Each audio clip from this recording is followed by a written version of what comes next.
They say revenge is a dish best served cold. For me, it was served by a tow truck on a Tuesday right in the middle of the workday. It wasn't a grand theatrical gesture. It was quiet, it was professional, and it was, in its own way, the coldest thing I've ever done. My son-in-law Chad liked to say that my old sedan was a relic, a fossil from a bygone era. He never realized he was talking to a dinosaur, and dinosaurs, as he was about to find out, have a way of leaving a lasting impression.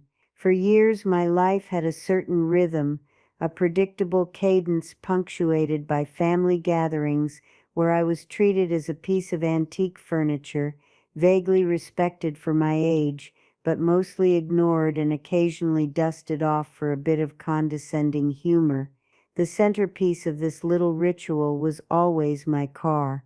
My 1998 Toyota Camry, a sturdy, unassuming sedan I called Bessie. She was the color of faded champagne, with a few character-building dings and a cassette player that still worked perfectly. To me, Bessie wasn't just a car. She was a time capsule. She held the faint scent of my late husband David's pipe tobacco, the memory of driving our daughter Amanda to her first day of kindergarten, the ghost of 1,000 grocery runs and road trips. She was reliable. She was paid for. She was mine.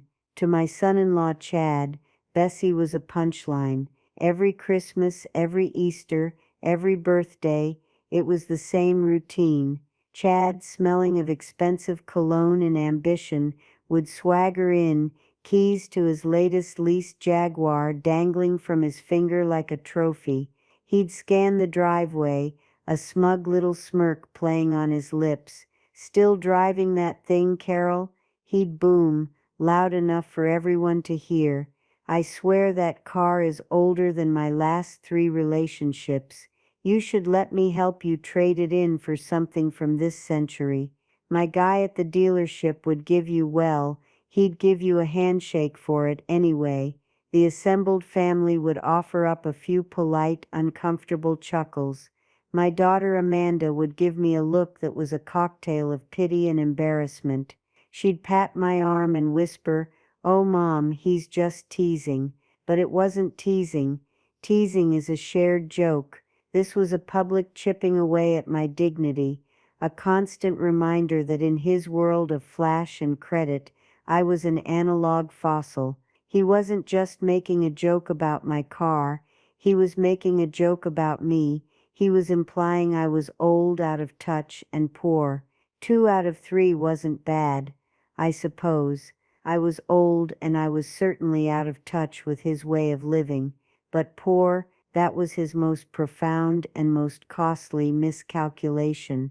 What Chad, in his sleek Italian suits and his blindingly white smile, didn't know was that his guy at the dealership, the very place he leased his gleaming status symbols from every 2 years, ultimately answered to me. He didn't know that Prestige Motors of Northwood, the largest luxury auto group in the state, was built from the ground up by my husband and me. David was the face, the handshake, the charismatic salesman who could charm anyone into a V12. I was the numbers, the strategy, the silent partner who read the fine print and balanced the books. After David passed away 10 years ago, I had no desire to be in the showroom. I promoted our best general manager, a good man named George, to run the whole operation. I became a ghost in my own machine, the silent owner, a name on an LLC filing in a dusty county records office. I took my dividends, lived my quiet life, and drove my paid-for Toyota. For a long time I let the comments slide. I endured them for Amanda. She was my only child, and she seemed happy, or at least she was mesmerized by the life Chad provided. A life of country club memberships, of surprise trips to Cabo, of a house with so many glass walls it looked like an Apple store. I didn't want to be the difficult mother-in-law, the wedge that drove them apart. so I'd just smile my little Mona Lisa smile and say something like, "Bessie still gets me from A to B, Chad, that's all I need." I told myself it wasn't about revenge, it was about keeping the peace. It was about not losing my daughter to a man who valued brand names over family bonds. That philosophy held, year after year, insult after insult, until my 70th birthday.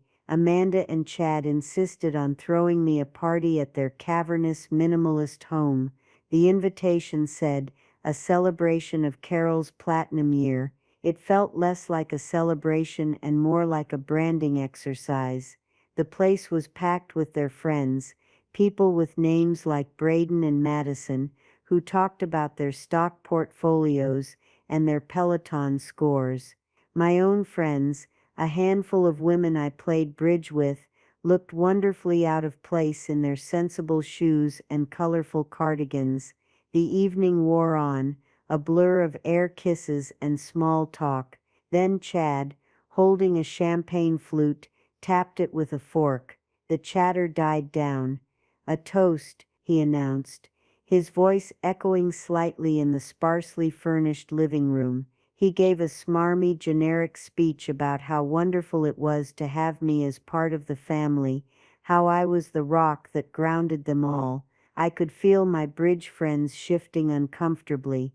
They knew Chad. They'd heard the stories. "And because we love you so much, Carol," he continued, a triumphant grin spreading across his face, "and because we worry about you, we wanted to get you something to help you embrace the future." Amanda walked over, carrying a large gift-wrapped box. It was surprisingly light. I took it, my hands trembling slightly. I was genuinely touched for a moment. Maybe I'd misjudged him. Maybe this was a real peace offering. I tore off the paper. Inside, nestled in tissue paper, was not a gift, but a stack of glossy brochures. The top one featured a smiling senior citizen on a brand new top-of-the-line mobility scooter. Chad's voice boomed again. "For when Bessie finally kicks the bucket, we figured you should have the next ride lined up. This one's even got a cup holder for your tea." The room erupted, not in polite chuckles, but in full-throated laughter from his friends. It was a cruel, sharp sound. I looked up, my eyes stinging. Chad was beaming, basking in the glow of his own wit. And Amanda was laughing too. It was a tight, nervous laugh, but it was a laugh. She saw the look on my face, and her smile faltered for a second. She opened her mouth to say something. Probably he's just joking, but the words died on her lips. In that moment I saw it all clearly. I wasn't her mother. I was a social liability she had to manage. I didn't say a word. I carefully placed the brochures back in the box, set it down on a white marble side table, and looked directly at Chad. The smile I gave him wasn't my usual placid one. This one had an edge. "Thank you, Chad," I said, my voice quiet but clear. "How very practical of you." I stayed for another 10 minutes, just long enough to not make a scene. I said my goodbyes, collected my coat, and walked out into the cool night air. The valet, a young man who looked mortified, had pulled Bessie up to the front. She looked small and humble next to the lineup of Teslas and Porsches. As I got in, the engine turning over with a familiar comforting rumble, I glanced back at the house. Through the huge plate glass window, I could see them all, still laughing, and it was right there, sitting in the worn fabric seat that held the shape of my life, that a tiny cold switch flipped in my heart. It wasn't about keeping the peace anymore. It wasn't about revenge, until suddenly it was. The long, quiet ride home in Bessie wasn't just a drive. It was a declaration of war. The drive home from that party felt like the longest of my life. Every mile that Bessie's reliable engine carried me away from that glass house was a mile further into a cold, unfamiliar territory in my own heart. The street lights smeared across the windshield like watercolors, blurring with the hot tears I refused to let fall. It wasn't the scooter brochure itself. It was the public spectacle. It was the laughter. It was the final, undeniable proof that I was not a person to them, but a prop. A funny, pathetic old lady they could use for a cheap laugh at a party. The deepest cut, the one that festered and burned, was Amanda. Her laughter wasn't the raucous, cruel braying of Chad's friends. It was something worse. It was the laugh of a coward, the laugh of someone who knows something is wrong, but is too afraid of the social consequences to object. She had stood there, my daughter, my only child, and watched her husband humiliate her mother for sport, and she had chosen to laugh along. She had chosen him. She had been choosing him for years, I realized. But this time the choice was illuminated in the harsh, unforgiving light of a public stage. When I got home, the little bungalow I'd shared with David for 40 years felt both like a sanctuary and a tomb. The silence was immense. I walked through the rooms, my hand trailing along the familiar furniture, the worn armchair where David used to sit and read the paper, the scratch on the dining room table from Amanda's science fair project in the 7th grade. These were the artifacts of a real life, a life built on substance, not on a leased image. I made myself a cup of chamomile tea, my hands shaking so much the cup rattled against the saucer. I sat at the kitchen table, and I didn't just feel angry, I felt erased, wiped clean from the canvas of my own family's life. And that's when the memories started to flood in, not as gentle waves of nostalgia, but as a tidal wave of evidence, a prosecution brief against the last decade of my life. I thought of David. I saw him so clearly, standing in the dusty lot of our first dealership, a tiny place that sold more hope than it did cars. He was wearing his favorite worn tweed jacket, his face smudged with grease. He'd just closed his first big sale, a slightly rusty but solid pickup truck to a young farmer. He came back to the little office trailer, his eyes shining. "You know what he said, Carol?" He'd beamed, grabbing my hands. He said, "Thank you for treating me like a man, Mr. Miller, not just a sale."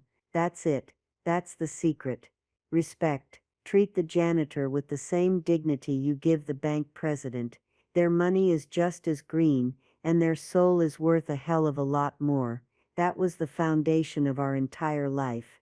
Prestige Motors wasn't just a name, it was a promise. We built an empire on that single principle. When the heart attack took him from me, so suddenly it felt like a cosmic theft, my world shattered. I was 60 years old. The thought of stepping into his shoes, of being the public face of the company, was terrifying, so I made a different choice. I would be the guardian of his legacy, not the inheritor of his spotlight. I promoted George Peterson, a man who had started with us as a mechanic and shared David's values to his core. I gave him the keys to the kingdom. Operationally speaking, I became the silent owner, a name on a legal document, a quarterly report I read at my kitchen table. I thought I was honoring David, but now, sitting in the wreckage of my own birthday party, I wondered if I had just been hiding. Then my mind drifted to the first time Amanda brought Chad home. It was about a year after David died. She was glowing, smitten. He was handsome, I had to admit, in that polished, generic way of a men's magazine model. He shook my hand, his grip a little too firm, his eyes not looking at me, but around my living room, cataloging. His questions weren't about me, or my grief, or Amanda's childhood, they were about the business. "So Amanda tells me her dad was quite the mogul," he'd said, leaning back as if he already owned the place. "Prestige Motors, big operation. You must be set for life, Carol." I remember feeling a chill. It was the blatant, unvarnished appraisal of my financial worth that set my teeth on edge. David had always said, "You can tell a man's character by what he's interested in." Chad was interested in the bottom line. My bottom line, Amanda blissfully unaware, had just giggled and said, "Chad, don't be crass." But he wasn't being crass. He was prospecting. Over the years the pattern was established. It was a death by 1,000 cuts. There was the Christmas he accidentally used a box of my most treasured delicate glass ornaments, the ones my own mother had brought from Germany, as packing material when he was shipping something, shattering them to dust. His apology was a careless shrug. "They were old, Carol. I can buy you new ones." There was the time he and Amanda planned a surprise anniversary dinner for themselves and forgot to invite me, even though I was the one who watched their dog for the weekend so they could go. I saw the pictures on social media later. Each time Amanda was his apologist. "Oh, Mom, he's just forgetful." Or, "He didn't mean it that way. You're being too sensitive." Or the worst one, "That's just Chad." That phrase became a shield for every act of selfishness, every casual cruelty. It was a get-out-of-jail-free card for being a terrible human being. And I, desperate to maintain a connection to my daughter, desperate not to be the lonely old widow who drove her child away, accepted it. I absorbed the slights. I smiled through the condescension. I told myself that my quiet endurance was a form of strength, a sacrifice for family peace. What a fool I had been. It wasn't strength, it was enabling. I had let the weeds grow so high, they had choked out the entire garden. I must have sat at that table for hours, the tea growing cold, the moon tracing its path across the sky. I felt a profound sense of loneliness, the kind that settles deep in your bones. I had built a fortress of wealth to protect my family, only to find myself a prisoner in a forgotten room, while they partied in the courtyard. The sun was just beginning to streak the sky with gray and pink when the phone rang. It was George. His call was a regular part of our routine, a check-in at the beginning of each month to give me a brief overview of sales, projections, and any major issues. It was usually a 5-minute conversation. This one would change everything. "Morning, Carol," he said, his voice its usual calm, reassuring rumble. "Just the monthly update.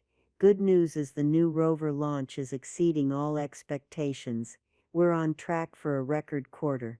"That's wonderful, George," I said, my own voice hoarse with fatigue. "Just one little bit of housekeeping on the finance side," he continued, and I could hear him shuffling papers. "We've got a few accounts hitting the 60-day past due mark. Standard procedure. We'll send the final notices today, but I like to keep you in the loop on the high-value leases. One of them is a Jaguar F-Type. A fellow named, let's see here, Chadwick Miller." The name hung in the air. Chadwick Miller. For a moment my mind went blank. It sounded vaguely familiar, but I couldn't place it. Then, like a crack of lightning, it hit me. Chad. His full name was Chadwick. My heart started to pound, a slow, heavy drumbeat against my ribs.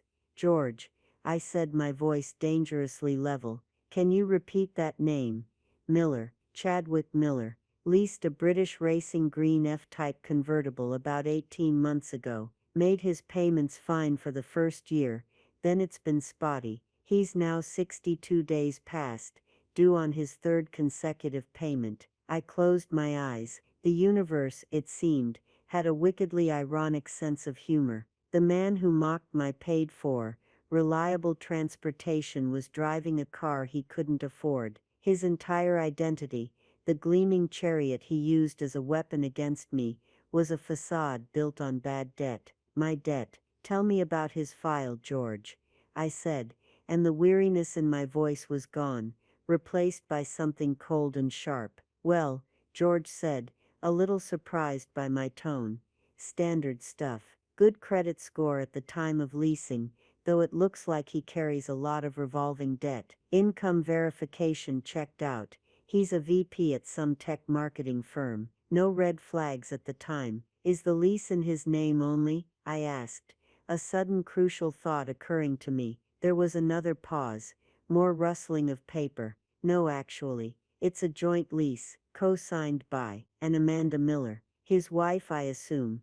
Amanda. Of course, she was his safety net. Her credit, her name, tied to his monument of arrogance. The laughter from the party echoed in my ears, but now it sounded different. It sounded like the prelude to a tragedy. I took a deep, steadying breath.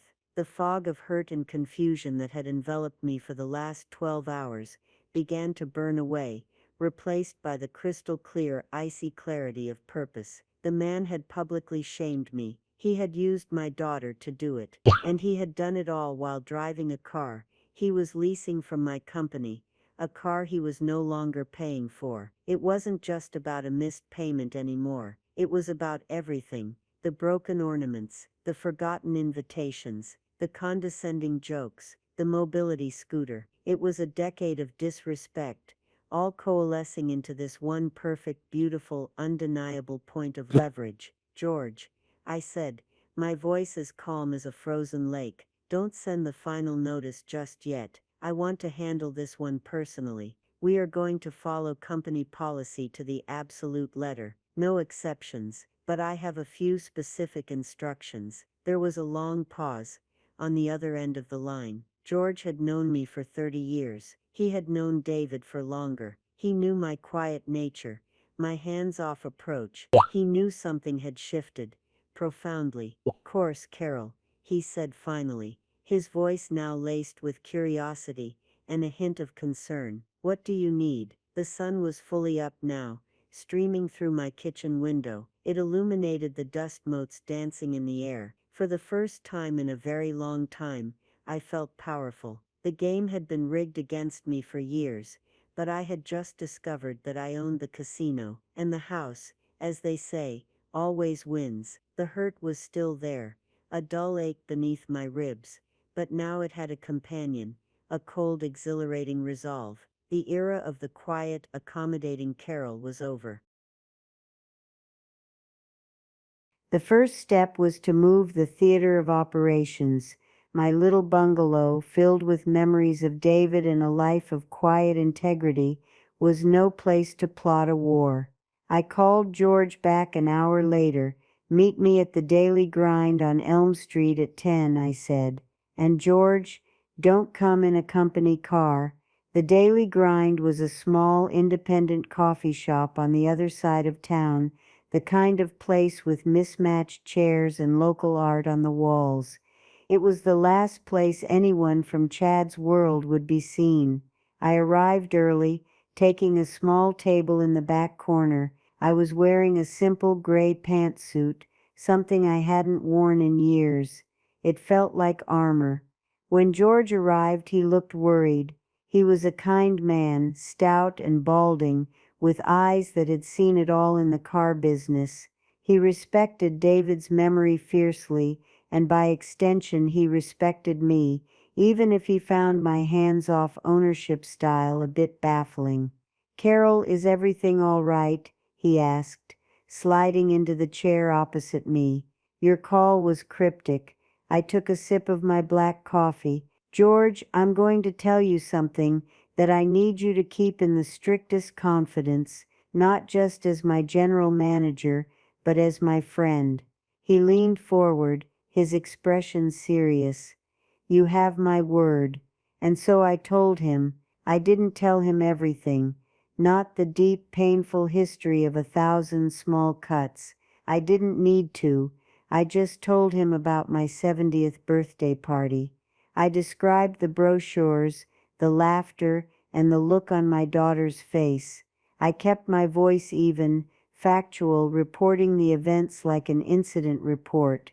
But George, who had a daughter of his own, understood the subtext. He saw the cold fury behind my calm demeanor. His face, initially etched with concern, slowly hardened into a mask of quiet indignation. That man, he said, his voice low and tight, is a piece of work. I've seen him in the showroom, struts around like he's royalty, snaps his fingers at the junior salespeople. I never liked his energy. He shook his head. To do that to you, David would have, he trailed off, but I knew what he was going to say.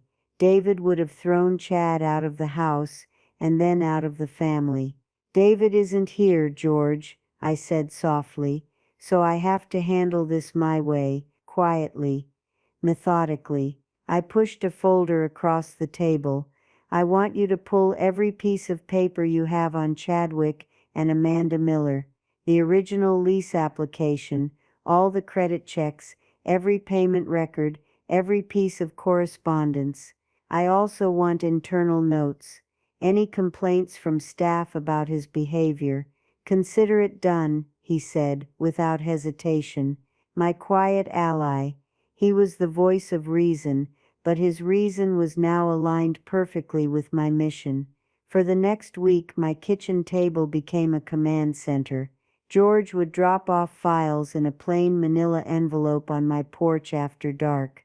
I spread them out, piecing together the story of Chad's financial life. It was a masterpiece of precarious leverage. His income was high, yes, but his expenditures were astronomical. The mortgage on the glass house, credit card statements filled with charges from designer boutiques and five-star restaurants, payments on a boat he co-owned with one of his smirking friends. He was living on a razor's edge, juggling debt, projecting an image of immense wealth that was as fragile as a house of cards. His Jaguar wasn't a luxury. It was a critical component of the facade. And there in the middle of it all was my daughter's signature again and again. Amanda, the co-signer, the guarantor, the financial backstop for her husband's ego. Seeing her name on that lease agreement was a fresh stab to the heart. Did she know how close to the edge they were, or was she, too, blinded by the flash and glamour of it all? This was the most difficult part of the equation. In bringing Chad down, I would inevitably hit Amanda. Her credit would be damaged. Her name would be on the repossession order. I spent a long night wrestling with that fact. Was I willing to do that to my own child? Was my anger so great that I would risk her financial future to punish her husband? I paced the floor of my silent house, arguing with myself, arguing with the ghost of David. What would you do? I asked his photograph on the mantel. Of course he didn't answer. Then I thought about the laughter again. Amanda's laugh. It wasn't just a betrayal of me, it was a betrayal of herself. She had tethered her life and her finances to this hollow man. Maybe this wasn't a punishment for her. Maybe it was a rescue, a painful, shocking, necessary rescue. Sometimes the only way to save someone from a burning building is to drag them out, kicking and screaming.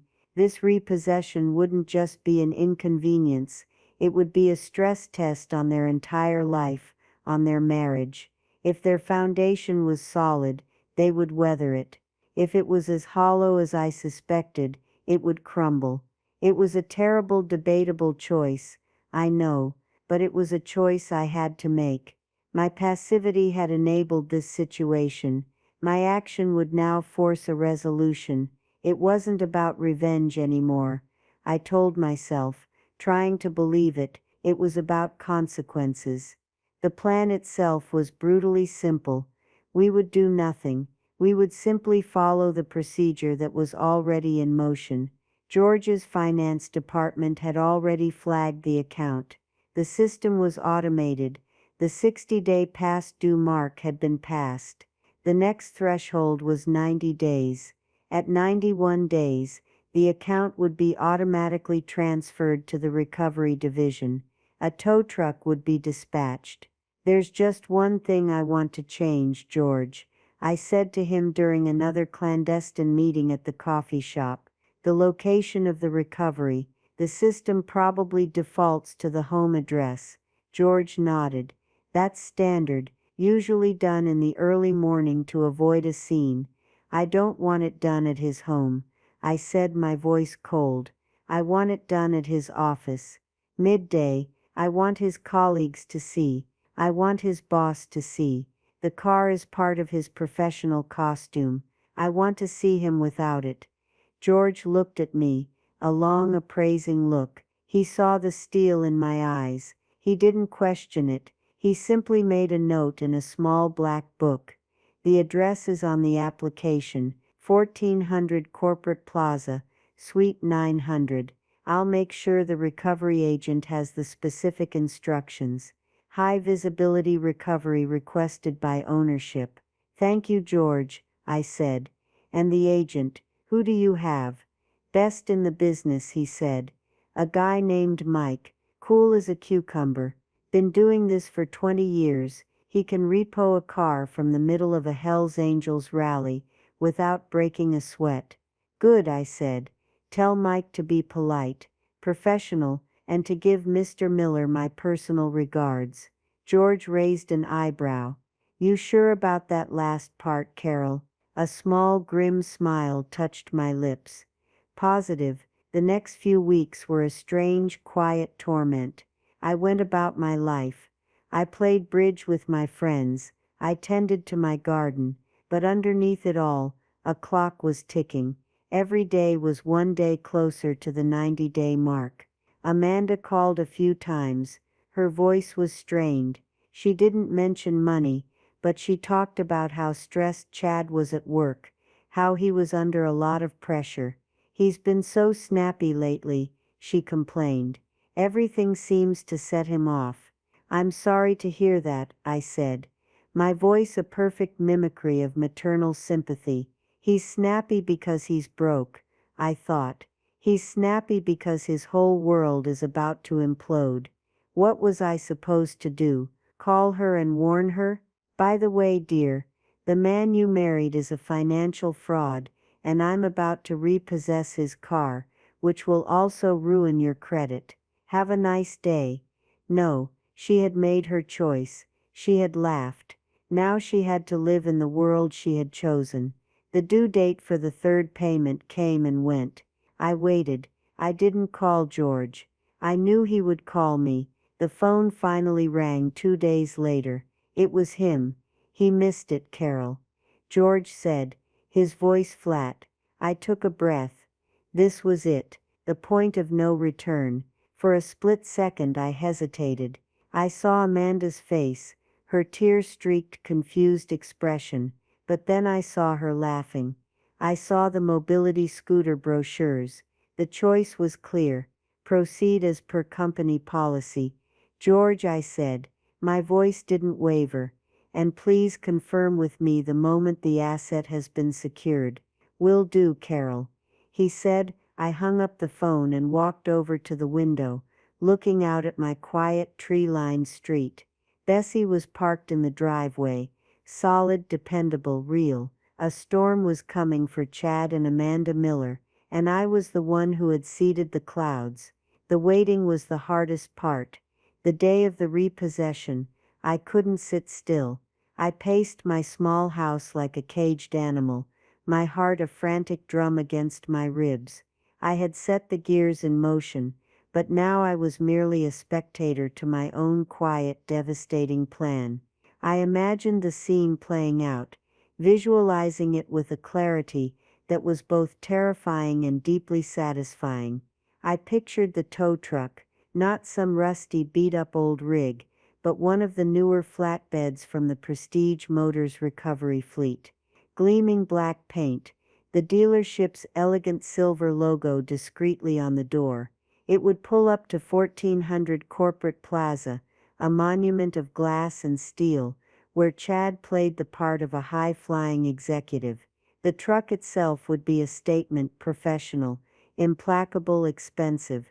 George called me at 1:15 p.m.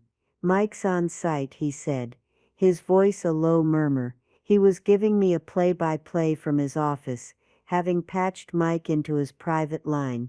What's happening? I breathed, sinking into David's old armchair. Mike is in the lobby, George narrated. He's speaking with the receptionist. Very polite. I'm here to recover a vehicle on behalf of Prestige Motors Financial Services.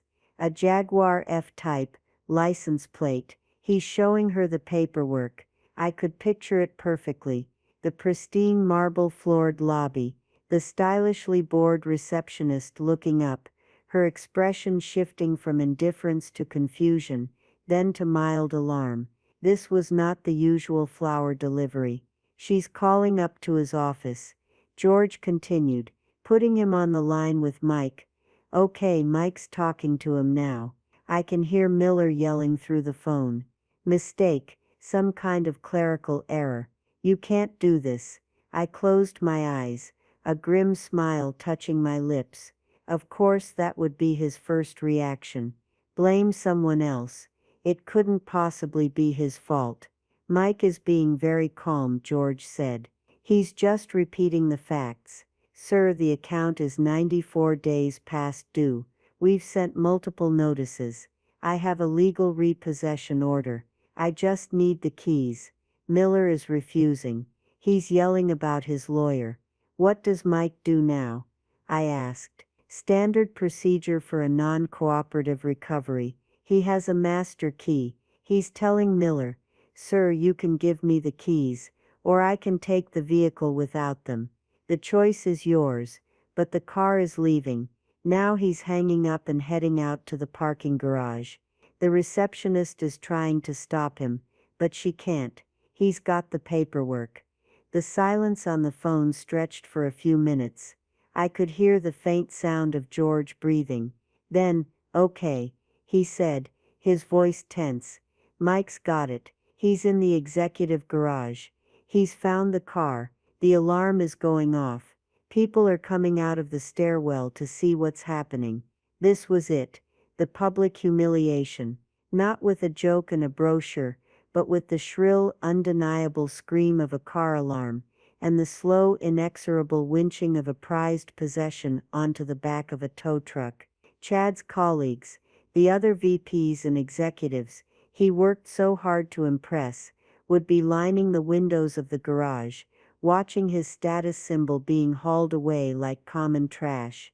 It's hooked up, George said. Mike's disabling the alarm. He's pulling out of the garage now. Asset secured, Carol.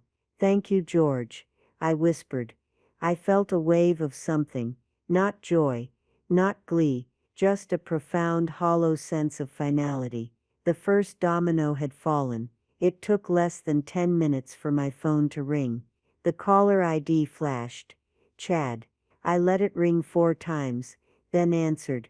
My voice a placid, questioning. Hello, Carol. He screamed into the phone, his voice cracking with panic and rage. What the hell is going on? Some thug from your dealership just stole my car. From my office. In front of everyone. You have to call them. You have to fix this. This is a nightmare. I held the phone slightly away from my ear. I let him rant for a full minute, a torrent of threats and accusations, and sputtering indignation. When he finally paused to take a breath, I spoke, my tone deliberately mild. Chad, what are you talking about? My dealership? I don't have a dealership. The lie was so smooth, so practiced in my mind, that it sounded like the absolute truth. Don't play dumb with me, he shrieked. Prestige Motors, the place I get my cars. Amanda said, you knew people there. You have to know the owner or something. Call them. Oh, that place, I said, as if a faint memory were dawning. I think David knew the original owner, years and years ago, but I'm afraid I don't have any connections there now. Why? Did something happen? I was enjoying this, I have to admit, the feigned innocence, the slow, deliberate twisting of the knife. Did something happen? He sputtered, incredulous. They repossessed my Jag. They said I missed payments. It's a lie. It's some kind of system error. You have to help. Well, Chad, I said, and now I let a little bit of ice creep into my voice. That sounds like a problem between you and the finance company. Did you miss your payments? No. I mean, maybe one was a little late, but this is insane. This is a personal attack. It sounds very stressful, I said, the picture of unhelpful sympathy. I'm sure if you just call their main office and get your account settled, it will all be sorted out. I have to go. I have a pot roast in the oven. I hung up before he could respond. My heart was hammering. The power of it was intoxicating. For years he had held all the social power. The power to diminish me. Now the tables had turned so completely it was almost dizzying. 5 minutes later, the phone rang again. This time it was Amanda. She was sobbing, her words tumbling out in a panicked rush. Mom, Mom, what's happening? Chad just called me. He's freaking out. They took the car, right from his work. He said you wouldn't help him. He said you were being weird. Mom, this is a disaster. Our neighbors saw. His boss saw. You know people at that dealership. You have to know someone. Can't you just make one call? Please, this was the hard part. Hearing the genuine panic in my daughter's voice. This was the consequence I had wrestled with. Amanda, calm down, I said, my voice gentle but firm. I don't know anyone at that dealership. Not anymore. This is Chad's lease, isn't it? It's his responsibility. But he says it's a mistake, she cried. And my name is on the lease too. Mom, what does this mean for me? For my credit? Ah, the reality was beginning to dawn on her. This wasn't just happening to Chad. It was happening to her. I don't know, dear, I said. And this was the truth. I knew what it meant legally, but I didn't know what it would mean for her. A repossession is a serious thing. It usually happens when someone has missed several payments. Has Chad been paying the bills? There was a pause on her end. A long telling silence. I don't know, she whispered, and for the first time I heard a flicker of doubt about her husband in her voice. He handles the big bills. He always just said it was taken care of. Well, I said, letting the silence hang for another moment. It seems it wasn't. I'm sorry this is happening. Amanda, it sounds awful, but I really don't think there's anything I can do. This is between you, your husband and the bank. You're my mother, she wailed, and the words were like a punch to the gut. Yes, I thought. I am. And where were you when your husband was humiliating your mother? I am, I said quietly, and I love you, but I can't fix this for you. This is something you and Chad need to figure out on your own. I told her I had to go, that I would talk to her later. I hung up the phone, and my hand was shaking. The silent takeover was complete. The fallout was just beginning. The days following the repossession were a maelstrom of silent phones and digital shouting matches. Chad and Amanda tried to construct a narrative, a story they could tell the family and their friends to explain the sudden public disappearance of their prized Jaguar. The story they settled on was that there had been a massive clerical error, a computer glitch at the incompetent dealership, and that I, their cruel and unfeeling mother, possessed the connections to fix it, but had refused out of spite. They launched a campaign. Chad sent a furious group text to a number of extended family members, aunts, uncles, cousins, painting a picture of himself as the victim of corporate malpractice, and me as a vindictive old crone. Carol's pride is more important than her own family's well-being. One text read, she'd rather see us humiliated than lift a finger to help. Amanda's approach was softer, more manipulative. She called my sister Elizabeth, in tears, talking about how stressed and embarrassed they were. I just don't understand why Mom is being so cold, she cried. It's like she's enjoying this. For a day or two it seemed to work. I got a few concerned, slightly accusatory calls. My sister called and said, Carol, what's going on? Amanda is terribly upset. Even if there's nothing you can do, perhaps you could be a bit more supportive. I held my ground. To each inquiry, I gave the same calm, measured response. It's a financial matter between them and the leasing company. It's not my place to get involved. I refused to defend myself against their lies. My silence, I knew, was more powerful than any argument. It created a vacuum, and people, being who they are, would rush to fill it with their own speculation. And then something unexpected happened. The power shift began, not with a bang, but with a quiet phone call from my cousin Richard. Richard was a quiet man, a high school history teacher, who, like me, had often been the butt of Chad's more sophisticated jokes.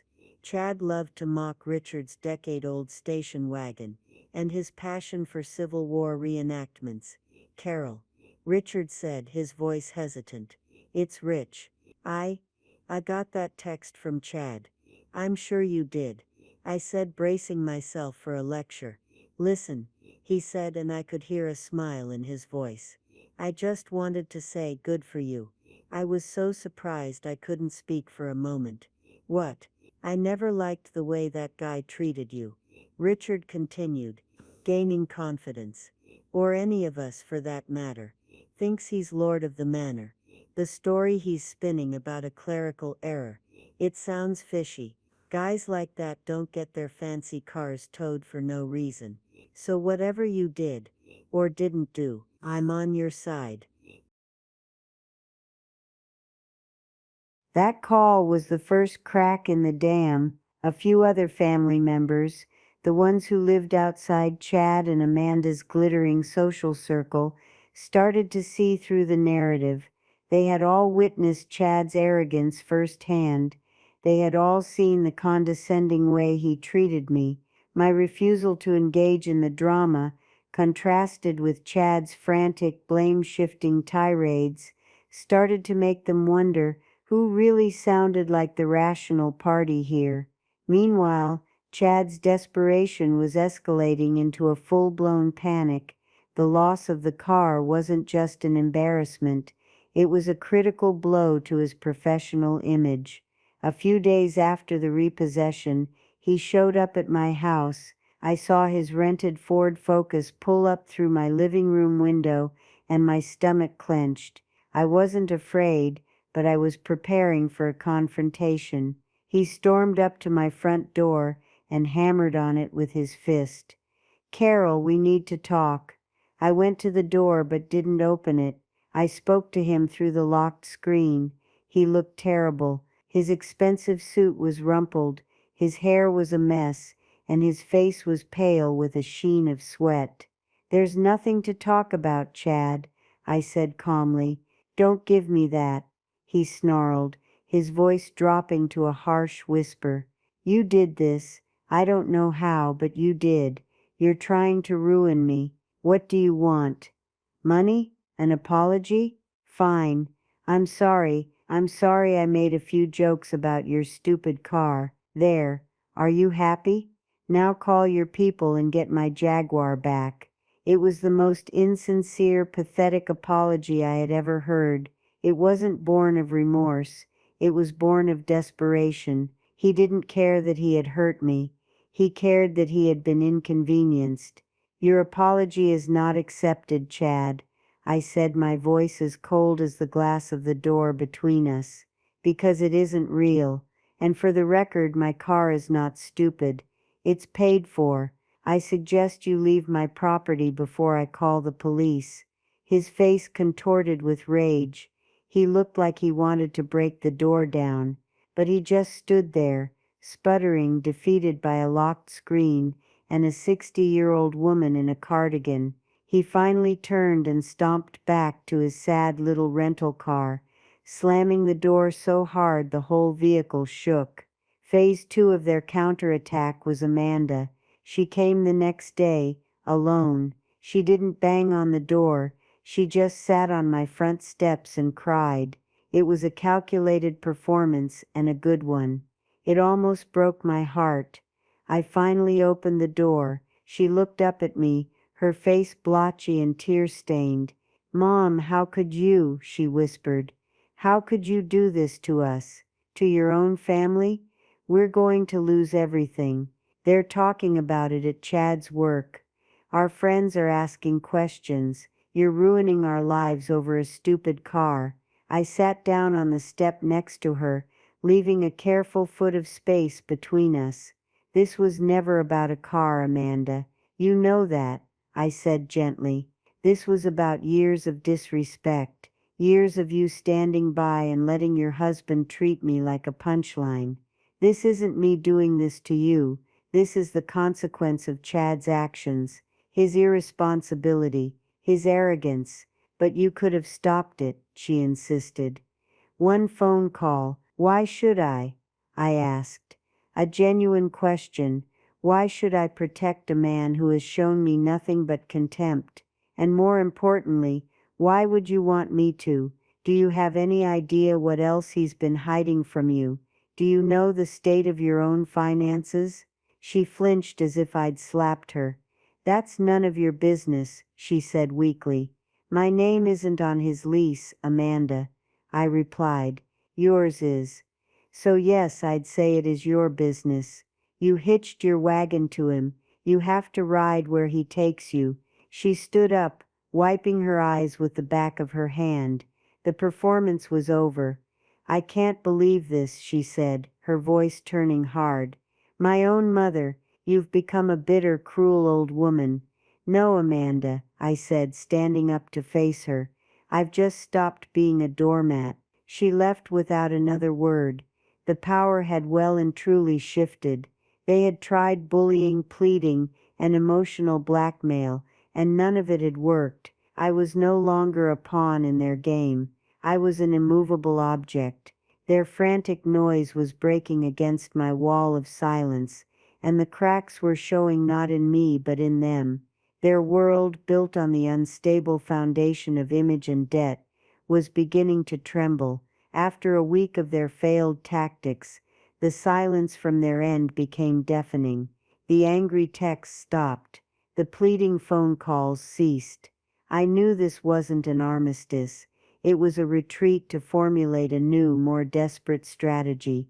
The call came on a Thursday morning. It was Amanda, her voice devoid of its usual emotion. It was flat, cold, and businesslike. Chad and I need to meet with you, she said, without any preamble, to resolve this. Resolve what? I asked, matching her tone. The car has been repossessed. The account is in collections. The matter is resolved. No, she said. We need to talk about the next steps. Face to face. Name a time and a place. A flicker of suspicion ignited in me. This was a coordinated move. Chad must have been sitting right beside her, coaching her. They were planning something, a final definitive confrontation where they believed they could regain control. They thought that if they could just get me in a room they could corner me, break me down. Fine. If they wanted a showdown, I would give them one, but it would be on my turf, on my terms. All right, I said. Saturday, 2 o'clock. My office. There was a pause. Your office? Amanda asked, confused. What office? At your house? No, I said, and I allowed myself a small wintry smile. My office at Prestige Motors. I'll have my assistant let you in the main entrance. I hung up before she could ask another question, leaving her to dangle in her own confusion. I immediately called George. They want a meeting, I told him. Saturday at 2, in the main conference room. Are you sure that's a good idea, Carol? He asked, his voice laced with concern, bringing them into the heart of things. It's the only place this can end, George, I said, and I need you there, not as a participant, as a witness.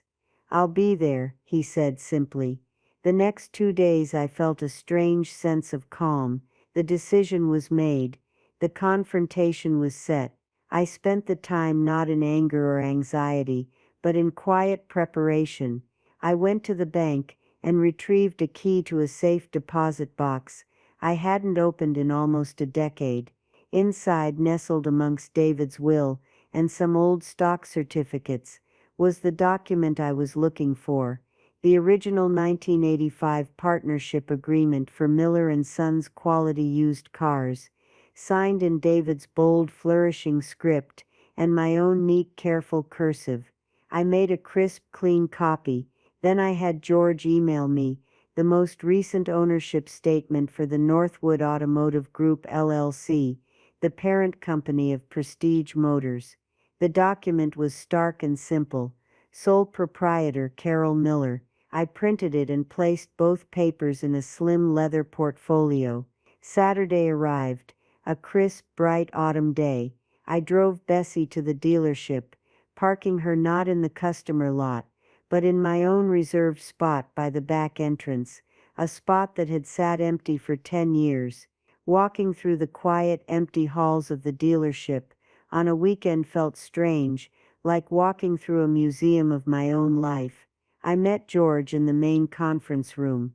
It was a grand space, with a long polished mahogany table, and a wall of glass overlooking the main showroom, where gleaming new cars sat like sleeping predators. "Are you ready for this?" George asked, handing me a cup of coffee. "I've been ready for 10 years. I said I just didn't know it. At exactly 2 o'clock, the door opened. Chad and Amanda entered. They looked like a power couple marching into a hostile negotiation. Chad was in another one of his sharp suits, a look of grim determination on his face. Amanda was wearing a severe black dress, her expression a mask of cold fury. They thought they were coming to dictate terms. The fools. They sat down opposite me at the vast table. George stood quietly by the window, his arms crossed, a silent sentinel. Chad began immediately, forgoing any pleasantries. "All right, Carol. We're here. This has gone on long enough. This vindictive little game of yours is over." I simply raised an eyebrow. "Game, I assure you, Chad. This is not a game. You have humiliated us," he continued, his voice rising. "You've damaged our reputation. You've caused my wife immeasurable distress. So here is what's going to happen. You are going to call whoever you need to call, and get that repossession erased from our credit. Then you are going to arrange for the return of my vehicle, fully detailed, with a written apology from the dealership. In return for that, we will consider not pursuing legal action against you and the company for harassment and infliction of emotional distress." He sat back, a smug look on his face. He had delivered his ultimatum. He genuinely believed he held all the cards. I looked at Amanda. She was watching me, her jaw tight, nodding in agreement with her husband's ridiculous demands. There was no flicker of doubt in her eyes, no trace of the daughter I once knew, just a cold, hard stranger. I let the silence hang in the room for a long moment, letting his absurd threats dissipate in the air. Then I slowly opened the leather portfolio in front of me. I slid the first document across the polished table. It was the copy of the old partnership agreement. Chad glanced at it, frowning. "What is this? Some old piece of paper?" "That," I said, my voice quiet but carrying in the silent room, "is the birth certificate of this company, signed by my husband and by me, 35 years ago. We started with 6 used cars and a dream." I then slid the second document across the table, placing it right next to the first, the LLC ownership statement. Chad picked it up. He read the first line. Then he read it again. I watched his face. I saw the exact moment the words registered. The color drained from his cheeks.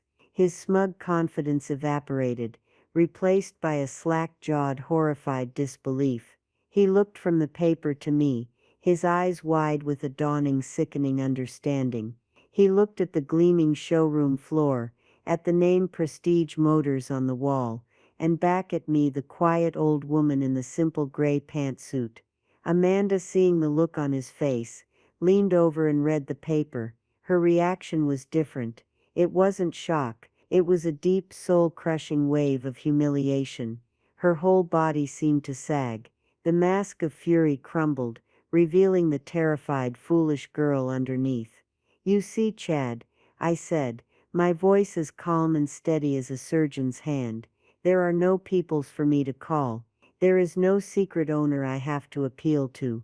When you walked into my showroom, you weren't dealing with my guy. You were dealing with my employees. When you leased that Jaguar, you signed a contract with my company. And when you failed to make your payments for 3 consecutive months, you broke that contract. I leaned forward slightly. Every condescending joke you made about my ancient sedan, every smug little lecture about trading it in for something from this century, you were making it to the person who owned the very dealership that was propping up your fragile ego. The tow truck that arrived at your office wasn't a personal attack. It wasn't revenge. I paused, letting the words sink in. It was just business. My business? Chad was speechless. He just sat there, opening and closing his mouth like a fish out of water. Amanda finally spoke, her voice a raw, broken whisper. All this time you owned it. All this time you just let him. I let it happen because I loved you, I said, my gaze softening as I looked at her. I let it happen because I didn't want to lose you. But you made your choice, Amanda. You chose to stand with him. You chose to laugh. I stood up. The meeting was over. The repossession stands, I said, my voice firm again. It will not be erased. The car has already been processed for auction, as per company policy. Your joint failure to pay will be reported accurately to all 3 credit bureaus. That is the consequence of your choices. You are, of course, no longer welcome as customers at any of our locations. George will show you out. I didn't look back. I walked out of the conference room, my back straight, my head held high. I could feel their eyes on me, one pair burning with impotent fury, the other with the shame of a lifetime of poor choices. I walked through the silent showroom, past the rows of beautiful, expensive cars, and out the back door into the sunshine. I got into Bessie, and as her familiar engine rumbled to life, I felt a weight I hadn't even realized I was carrying lift from my shoulders. It was the weight of 1,000 unheard insults, of years of swallowed pride, and for the first time in a very long time, I was free. In the months that followed that final confrontation, a quiet peace settled over my life. The first thing I did was make a significant change. The victory at the dealership felt decisive, but also hollow in a way. It was a world David and I had built together, but it was his world, his passion. Holding on to it felt like wearing a suit of armor I no longer needed. So I sat down with George and a team of lawyers and financial advisors. We worked out a deal, an employee stock ownership plan. I sold the entire Northwood Automotive Group, not to a corporate competitor, but to the people who had helped build it. George became the new CEO, and dozens of long-term employees, from mechanics to salespeople, became part owners. David's legacy of respect wasn't just a memory anymore. It was the literal ownership structure of the company. It was the best business decision I ever made. With the proceeds, I set up a charitable foundation in David's name that provides scholarships for students going into vocational trades. Mechanics, welders, electricians, the kind of people David always called the backbone of the country. I was finally, truly, happily retired. I spent my days gardening, playing bridge, and taking long, aimless drives in Bessie, just for the joy of it. The silence in my house was no longer lonely, it was serene. The shock waves from that day in the conference room, however, continued to ripple through my family. As I suspected, Chad and Amanda's marriage, built on a foundation of debt and image, could not withstand the stress test of reality. The public humiliation, coupled with the sudden, undeniable financial ruin, was too much. The credit hit was severe. They could no longer afford the glass house. Chad's company, embarrassed by the spectacle, and likely discovering other discrepancies in his performance, let him go. The man who defined himself by his possessions was left with nothing. About 2 months later, Amanda called me. I almost didn't answer, but some instinct told me this call would be different. Her voice was quiet, fragile. Can I come over?" she asked, just to talk. She came to my bungalow that afternoon. She wasn't wearing her usual designer clothes, just a simple pair of jeans and a sweater. She looked tired, but the defensive hardness in her eyes was gone. We sat at my kitchen table, the same table where I had plotted my quiet war. She cried, but these weren't the manipulative tears of before. They were tears of genuine remorse. "I left him, Mom," she said. Her voice choked. "I've filed for divorce. It's over." She told me everything. How the repossession had been the catalyst that forced her to look at their finances, at their life, with open eyes. She discovered hidden credit cards, secret loans, a mountain of debt she never knew existed. Chad's entire life was a lie, and she had been his willing, if ignorant, accomplice. "The worst part," she said, looking at me, her eyes filled with a shame that was painful to see, "is that I knew. Deep down I knew how he treated you was wrong. I knew he was arrogant and cruel, but I was a coward. I was so afraid of losing the lifestyle, of admitting I'd made a mistake in marrying him, that I just went along with it. I laughed when I should have defended you. I am so sorry, Mom." It was the apology I had waited a decade to hear. It was real. It was painful. It was a start. Our relationship isn't what it once was. The easy, uncomplicated bond between a mother and her young daughter is gone forever, fractured by years of neglect and a final brutal lesson in consequences. But we are slowly, cautiously, building something new, something more honest. She has a small apartment now, a job as an administrative assistant, and she's taking accounting classes at the local community college at night. She's finding her own strength, standing on her own 2 feet for the first time in her adult life. I am proud of her. Chad, from what I hear through the family grapevine, is living in his parents' basement, driving a 10-year-old Hyundai Elantra. It seems he finally got a car from this century, just not the one he expected. Sometimes when I'm out driving Bessie, I think about it all. I think about how people mistake quietness for weakness, and age for irrelevance. They see an old woman in an old car, and they create a story in their minds. A story of poverty, of being behind the times, of being someone to pity or mock. They never imagine that the old woman might just be comfortable, that she might be content, that she might in fact own the whole damn road they're driving on. It wasn't about revenge in the end. It was about respect.